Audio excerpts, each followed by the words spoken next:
नमस्कार, आप देख रहे हैं द बिहार टॉक में हूं आदेशपुरी। बात करेंगे इस वीडियो में हम बिहार के एक अजीबोगरीब भर्ती एजेंसी बिहार तकनीकी सेवा आयोग का।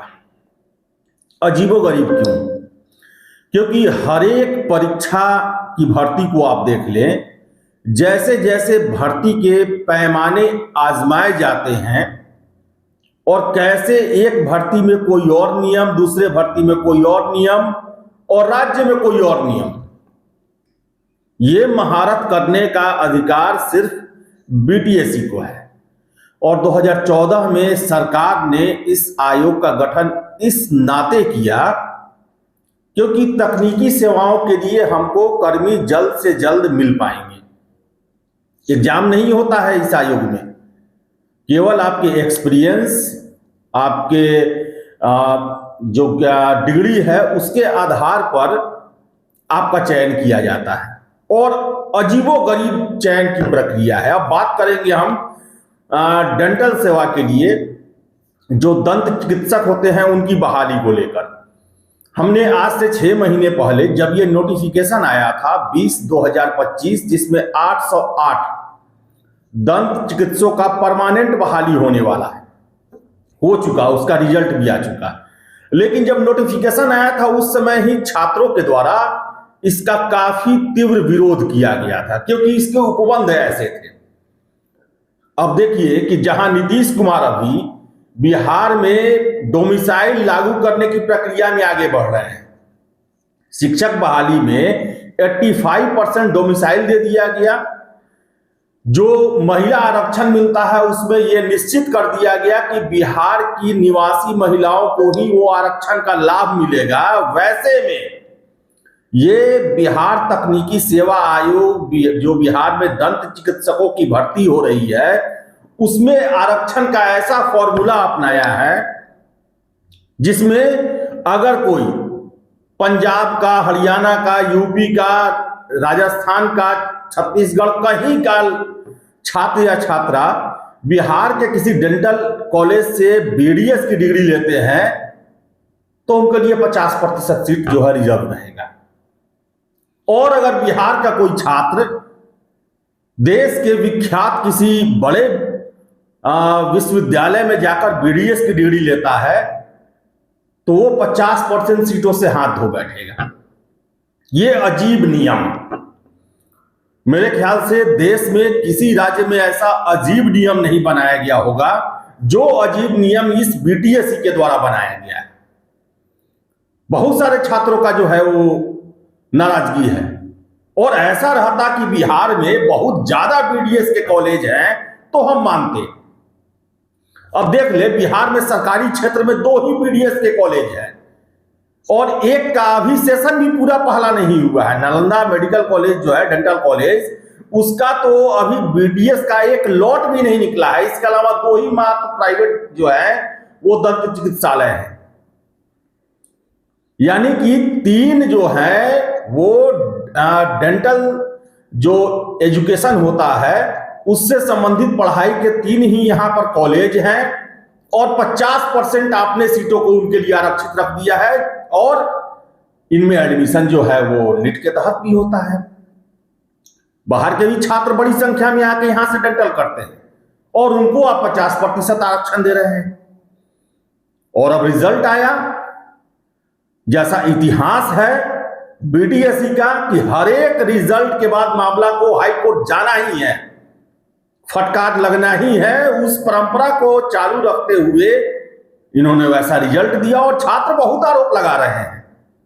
आपको मैं बता दूं, आप देख सकते हैं जो छात्रों के आरोप हैं उसमें पहला है कि बिहार डेंटल वैकेंसी में कुल 808 पदों पर बहाली निकाली गई, जिनमें 50% संस्थागत आरक्षण को लागू कर दिया गया, जिससे वास्तविक रूप से बिहार के निवासी अभ्यर्थी के लिए केवल 104 पद ही रहा।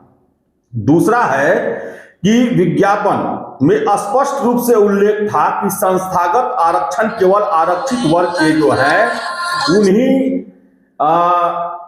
वर्ग के जो कैटेगरी के छात्र हैं उन्हीं पर लागू होगा, सामान्य वर्ग पर नहीं। लेकिन डॉक्यूमेंट्स वेरिफिकेशन के समय जारी कट ऑफ में युवा वर्ग का भी 50% संस्थागत आरक्षण लागू कर दिया गया है, जो कि विज्ञापन की शर्तों का सीधा उल्लंघन है।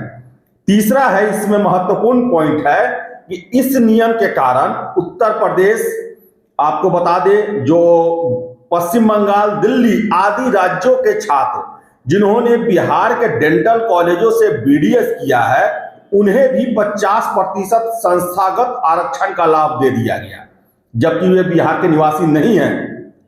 चौथा, इसमें महत्वपूर्ण आरोप लगाया गया है कि डॉक्यूमेंट्स वेरिफिकेशन के लिए जारी कट ऑफ में बिहार के बाहर से बीडीएस करने वाले बिहारी छात्रों और बिहार के डेंटल कॉलेजों से बीडीएस करने वाले छात्रों के अंकों में अत्यधिक और अनुचित अंतर देखने को मिला है।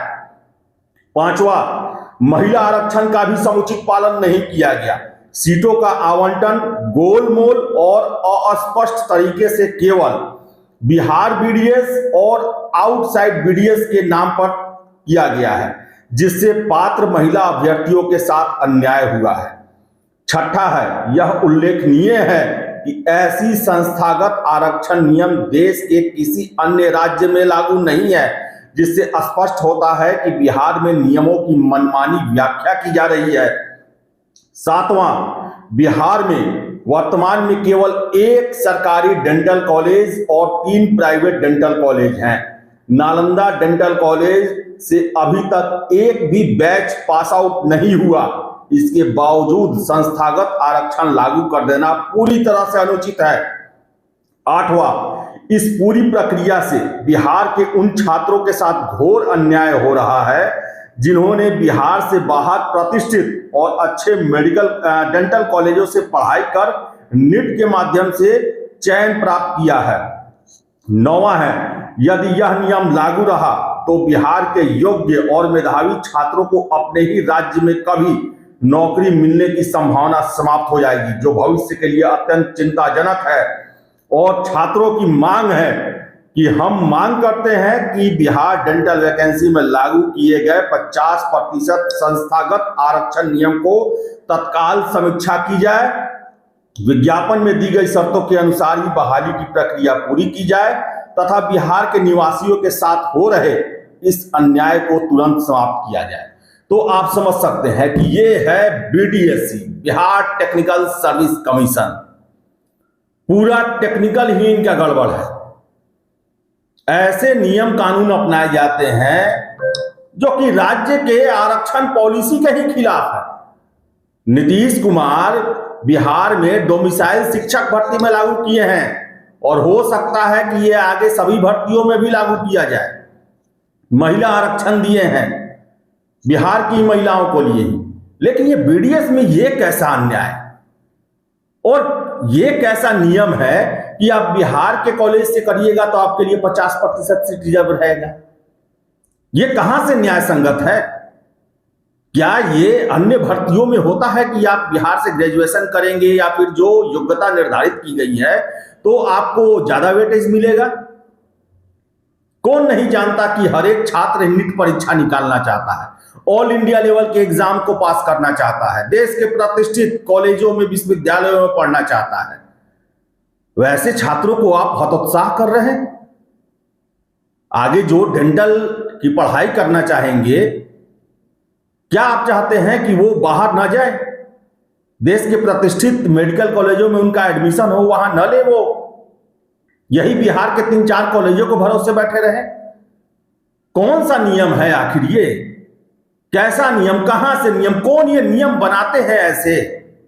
सबसे पहले मुख्यमंत्री जी, आप बिहार टेक्निकल सर्विस कमीशन के कार्यप्रणाली की व्याख्या कीजिए। हर एक परीक्षा के लिए अलग नियम, और सबसे बड़ी बात, जो विज्ञापन दिया जाता है वो विज्ञापन जो होता है दिशा निर्देश होता है, जिसके उपबंधों का उल्लंघन कोई नहीं कर सकता। छात्र अगर एक गड़बड़ी कर दे तो आप उसे सेकंडों में बाहर कर देते हैं, लेकिन आप सारे विज्ञापन का ऐसा तक तैसा कर दिए। और आज छात्र जो पढ़ के आए हैं देश के बड़े बड़े डेंटल कॉलेजों से, उनको अपने मेरिट के आधार पर नहीं छांटा है। आपने इन नियमों को, जो उल्टा फुल्टा आपने जो नियम बनाए हैं और अपने हिसाब से जो आपने व्याख्या किया है उसके चलते वो बाहर हो रहे हैं। और उन्हें अफसोस हो रहा कि हम बिहार के पहला तो नागरिक क्यों हुए और दूसरा हुए तो बाहर अच्छे संस्थान में पढ़ने क्यों गए। ये कहां से ये न्यायोचित है? विचार होना चाहिए इस पर। ये सीधे सीधी जो है वो योग्यता का असम्मान है, योग्यता के साथ भेदभाव है, अन्याय है इसके साथ। बताइए, महिला आरक्षण में भी ये स्पष्ट कर दिया गया, क्या बिहार सरकार के नियम जो बनते हैं, सरकार जो फैसले लेती है, क्या उससे बीटीएससी ऊपर है? क्या बीटीएससी जो है वो ऑल इंडिया लेवल की संस्था है कि राज्य के नियमों के तहत नहीं आती है? और ये सीधे बहाली करना है आपको। आप मानिए एग्जाम नहीं लेते हैं, आप जो है वो डीवी करते हो, एक्सपीरियंस सर्टिफिकेट, तो इसमें क्या मुश्किल है? ये सब नियम बनाने की क्या जरूरत है? इनसाइडर आउटसाइडर, ये तो लगता है कि किसी के प्रभाव में आप ऐसा कर रहे हैं। आपके कार्यप्रणाली पर प्रश्न उठता है, भेदभाव वाला है, पक्षपात वाला है ये। और जांच होनी चाहिए, इसकी समीक्षा होनी चाहिए, जांच होनी चाहिए कि ऐसे कौन आ गए हैं नियमों की व्याख्या करने वाले जो अपने हिसाब से नियम बनाते हैं। अन्य भर्ती के लिए कुछ और, इस भर्ती के लिए कुछ और, इस अन्य आयोग के लिए कुछ और, इस आयोग के लिए कुछ और। दुर्भाग्यपूर्ण है ये। और बिहार में जो सेवा देना चाहते हैं, देश के प्रतिष्ठित विश्वविद्यालयों से, कॉलेजों से पढ़े हुए युवा, उनको हतोत्साह करने वाला है। जरूर समीक्षा और जांच होनी चाहिए, और जानबूझ के किया गया है तो कार्रवाई होनी चाहिए। आपकी क्या राय है? कमेंट बॉक्स में जरूर दें। फिलहाल इस वीडियो में इतना ही। बहुत बहुत धन्यवाद।